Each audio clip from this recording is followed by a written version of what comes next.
guys, thank you so much for the support from the last video. Today's video is going to be about recall, as that is the most common issue that we have clients message us about. So when we're talking about recall, it's so important that you and your dog are both in an environment where you both feel happy, as we want your dog to think you are the most fun thing on the planet, and that is the way that we're going to get them to come back every time you call them. There's lots of different ways that we can train recall, but we're going to look at the specific way that I find the best, and that is recall through games and fun and playing. So if we had a look at what your dog loves the most, and if your dog is a sociable dog and runs and plays with other dogs, you will see that your dog will absolutely love to chase other dogs. For dogs with high prey drive, they love to chase after deers, cats or alike, or pigeons, and we want to use that and utilise that into our recall training. So of course we will use a clicker and training treats, and for recall always a long line, but we're going to really incorporate games and training and fun into this one as well. So to get started, what I want to do is start as a totally clean slate. So when we are going to be doing this recall, we are not going to be using your dog's name, because I can guarantee that if you're struggling with recall, that name will have been overused already, and your dog is not feeling the need to turn and come to you as soon as it hears its name. So we're going to start a clean slate. So I'd either like you to have a whistle or a new cue. So your cue can be whatever you want it to be, but something simple that you can call quickly, like come, would be perfect.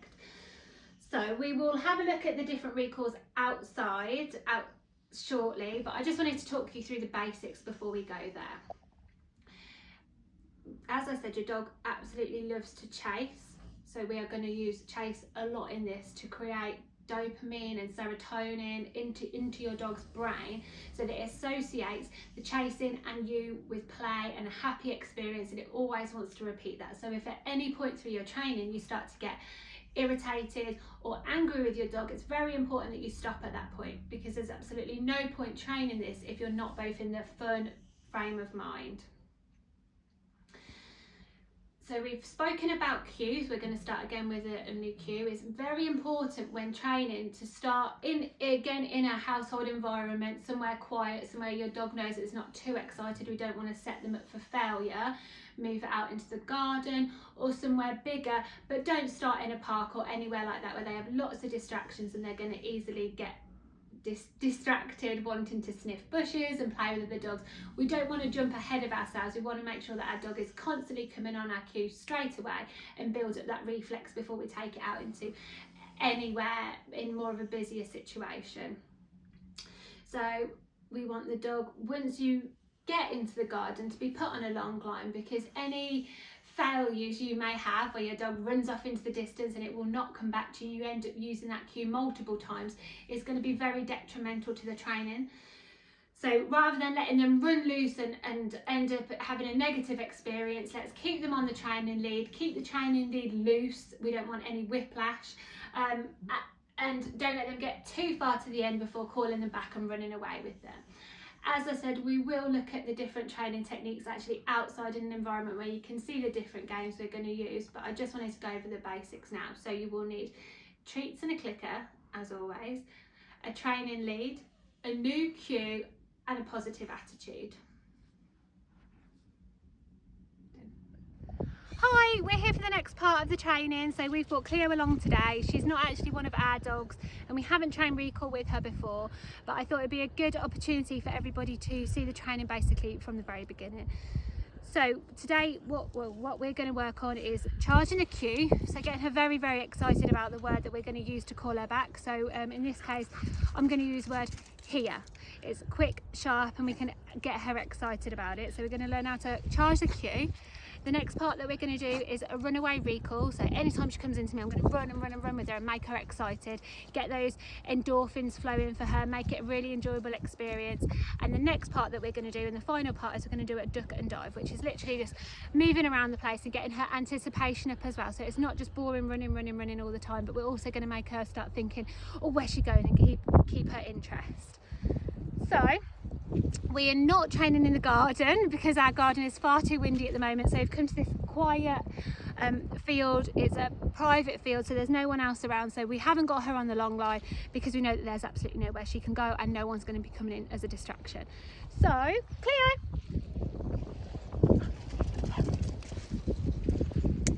we're going to use the word here. We've got our clicker to reward her when she does come in, and we're going to sit. Go. And I've got a handful of treats just when she does come in. Even though we're going to be rewarding her with the play, I'm also going to add some treats into the mix as well. So let's get her.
Just a breakdown of what we're doing.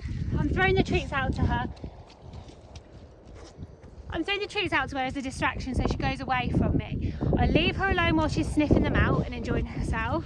And the minute that I think, good girl, that there's a likelihood that she's going to come to me, that's the time that I'm going to call her. There's absolutely no point me calling her while she's sniffing around, trying to get the treat while she's distracted, and distractions do happen and they're allowed to happen. So we're going to allow her to be distracted, but then when she's not and when we think she's going to be able to come to us, that's when we use it, that's when we call her, and that's when we go and run and play with her. So we're charging the cue and making the cue here exciting so that when she hears the word here now, she's going to think, oh, I need to go and run. And then we're going to add a duck and dive in as well. So we're going to get some more treats ready for this next part.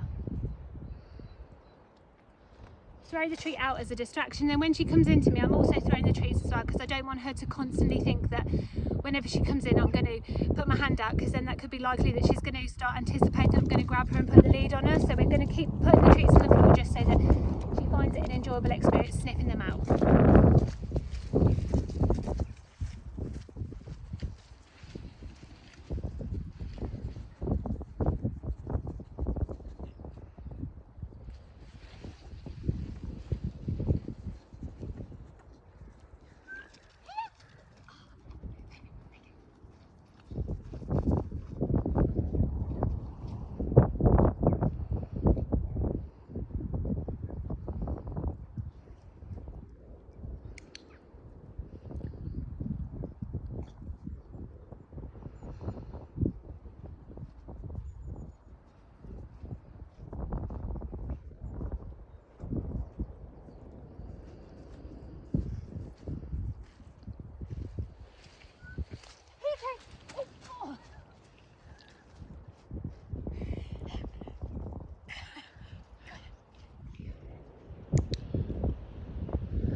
And I nearly lost my shoe, but hopefully you can see that I'm leaving her to get involved in whatever she wants to, letting her, once she's finished sniffing, calling her in, running from her, keeping her on her toes, basically.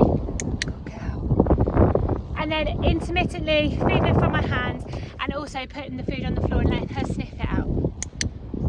So that's the first part of the recall training finished.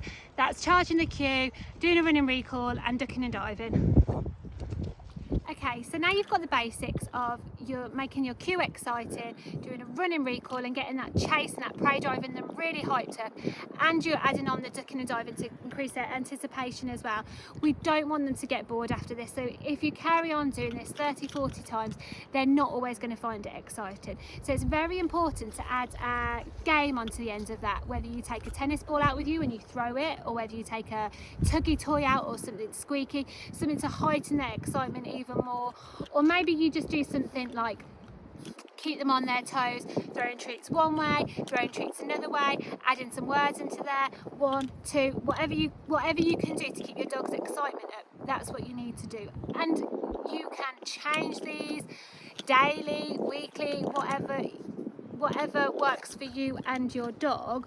But the most important thing and the whole idea of this is that you need to keep that word, whatever your cue word is. So for example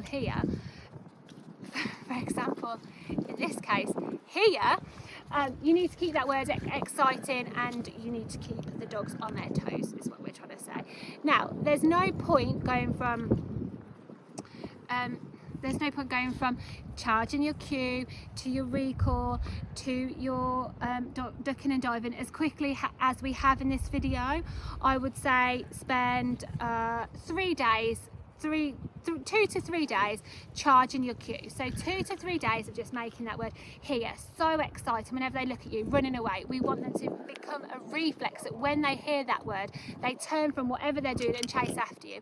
And we only want to add on the next part of that, the running recall, once we've got that part. So I would start in the house, in the garden, wherever you can, that you've got a low kind of distraction area around you to really get that charged. Once you've got that charged and it's a reflex for them to hear that and they come running over to you, then you add the running recall in. So at that point then you add the running, you add the chase element, and you keep that fun. And then say do a week of that, and then we add the ducking and diving into it at the end, and then we have another week of that before we start adding on any games, because we really want to embed the basics into the dogs. Before we finish this video, there's a few things that I wanted to go over just to make sure everything's crystal clear in regards to training recall. First of all, if your dog is non-responsive to their name, if you could call their name multiple times and they're not coming back to you, we need to change the cue totally. As I said before, something short and sharp like here, come, or even a whistle would be a perfect way to get this started. We want to build on that reflex so that every time your dog hears that cue, they're so excited they want to come running over to you. We only ever want to use that cue once. So there's absolutely no point keep repeating that cue, because it is going to become redundant to your dog, and they're going to learn very quickly that they do not need to come back. If you keep repeating it over and over again, they will not need to come back on the first time. So new cue, don't repeat it, no names. The next part that we're going to discuss is that your dog is allowed to be distracted. If they're distracted, that's totally natural. We want them to enjoy what they're doing. So if they're distracted and they're sniffing around a bush, let them, and only call them back when you feel like you're going to have their full attention and they're going to come back to you. We do not want to set your dogs up for failure. We do not want to rush ahead before your dog is ready. So make sure you spend lots of time in your house and garden charging that cue, making that word so exciting to your dog that as soon as they hear hit, they're going to come running over to you. And only move on to the next stage when you think they're ready, after you know that you can call them every single time and they're going to come back to you every single time. Finally, we want to keep it fresh. So make sure you are constantly keeping your dog anticipating what you're doing next. I'm going to put a list of recall games and some websites that you can have a look at for different recall games in the bio, so make sure you check that out. Hopefully today's video helps, and I'll speak to you soon.